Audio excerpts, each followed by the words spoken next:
Greetings to all the lovers out there. Welcome to another episode of Ask Juan and G here on LoveWorks. And we're just going to jump right into this week's question, or today's question. Whenever we're going to post this. Right.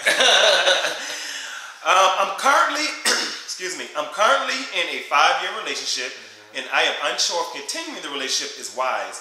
My boyfriend, who's a Scorpio, and I'm an Aries. We met several years ago on a social networking website. Around this time, I was going through the process of exploring and acknowledging my sexual orientation. I moved 30 or so miles away from my hometown to be closer to my job. It's only 30 miles. Well, that could be a long distance. Not in Atlanta.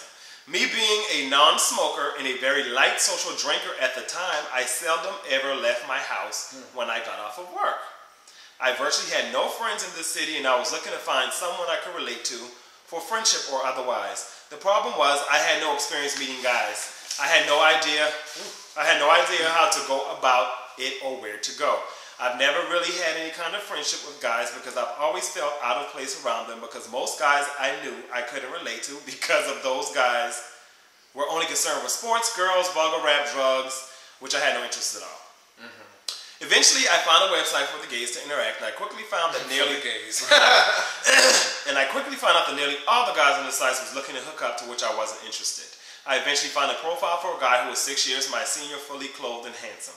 His profile struck me as genuine, so I sent him a message. We ended up talking for a couple of weeks online, entered into a relationship.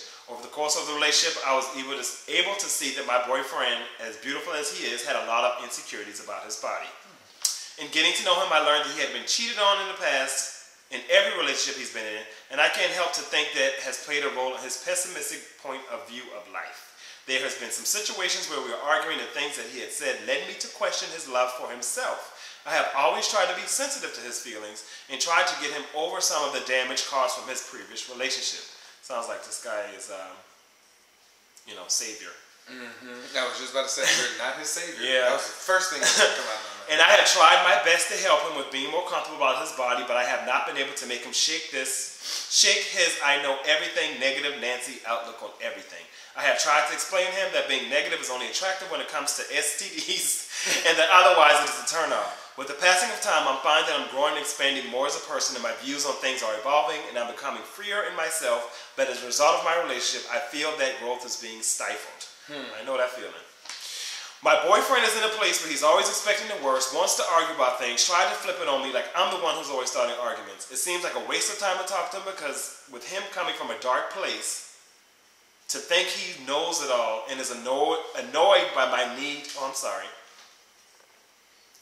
a waste of time to talk because he's always coming from a dark place. He seems to think that he knows it all and is annoyed by my need to fact check everything that I'm not sure about. I recently moved out of state for a fresh start and new view for myself, and I invited him to join me. I do love him, but his presence for the most part is draining, and I'm not sure if having someone carrying that type of energy is counterproductive to the peace I'm trying to establish in my life. Sounds like you already know the answer. Right, you've already moved. You just want somebody, you just kind of want somebody to say, yes, you're doing the right thing. But I know there's no such thing as a perfect relationship, but we all have issues. We all have issues, but I feel like relationships are not supposed to be this complicated. I feel there should be a flow to it, but this is my first long-term relationship, so I'm not sure if this is normal or something that I can tolerate for much longer. Tell me, Juan and G, what should I do?